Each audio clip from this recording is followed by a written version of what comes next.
Halo, saya Sigi Cahyono. Saya mahasiswa Universitas Negeri Surabaya, jurusan Pendidikan Olahraga. Saya di sini akan menjelaskan sejarah mengenai pramuka di dunia dan di Indonesia.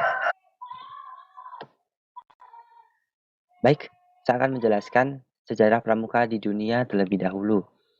Seperti yang kita ketahui, pasti kalian tidak asing dengan foto yang ada di layar ini, yaitu Bapak Pramuka Dunia kita yang bernama Robert Stephenson Smith Baden-Powell. Beliau lahir pada tanggal 22 Februari 1985, di mana mendirikan gerakan kepanduan atau Scout Movement yang dimulai pada tanggal 25 Juli tahun 1907, yang ditandai dengan diselenggarakannya perkemahan di Brownsea, Island Inggris selama 8 hari. Lalu apa sih tujuan dari gerakan atau Scout Movement ini?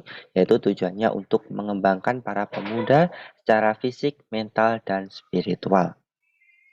Lalu bagaimana proses perkembangan gerakan pramuka yang dibentuk oleh Bapak Baden-Powell ini?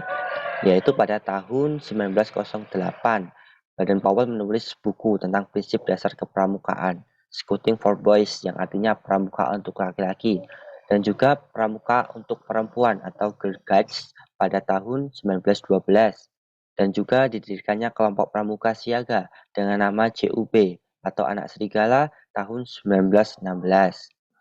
Tak hanya itu, beliau juga berhasil menyelenggarakan Jambore pada pertama kali di dunia tahun 1920 dan berhasil menyebarkan pramuka putra maupun putri di berbagai kantor wilayah di dunia seperti Costa Rica, Mesir, Filipina, Swiss, Nigeria, dan juga kantor putri di mana di Amerika Latin, Arab, Asia Pasifik, dan Eropa.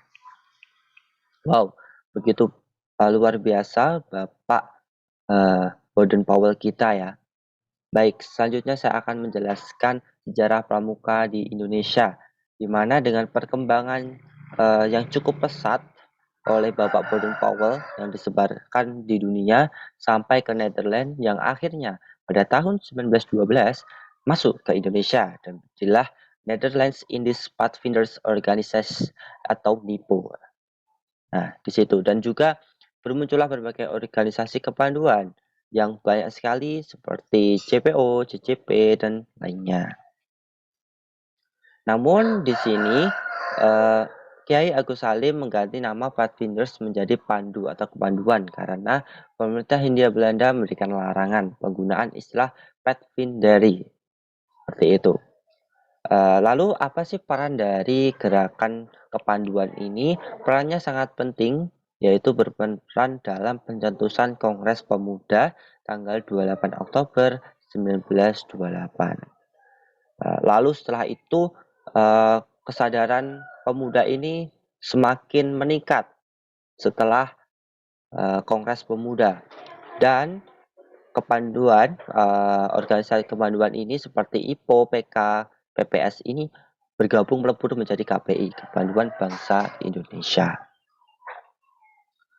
Baik, selanjutnya saya akan menjelaskan proses mengenai kok bisa terbentuknya pramuka, yaitu yang MPRS 19 November sampai 3 Desember 1960. Di mana ada beberapa poin, yaitu dasar pendidikan kepanduan Pancasila. Perlu diadakan penertiban dalam sistem kepanduan. Poin ketiga, pendidikan kepanduan diintensifkan. Lalu menyetujui rencana pemerintah mendirikan pramuka. Dan juga kepanduan dibebaskan dari sisa-sisa badan Powellisme.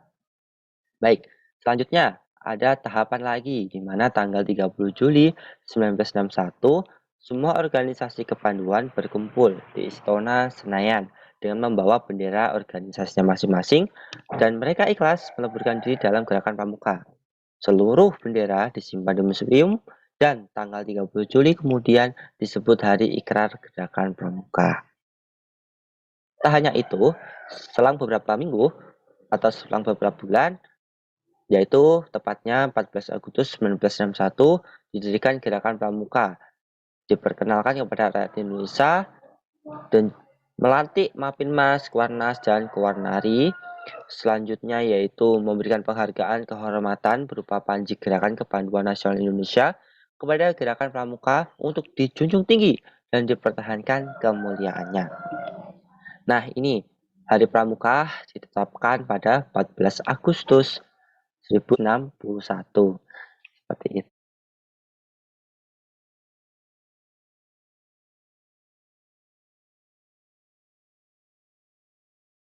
Baik, itu sih yang dapat saya sampaikan. Bila saya ada salah kata maupun pengucapan, saya mohon maaf. Assalamualaikum warahmatullahi wabarakatuh. Salam Pramuka. Salam.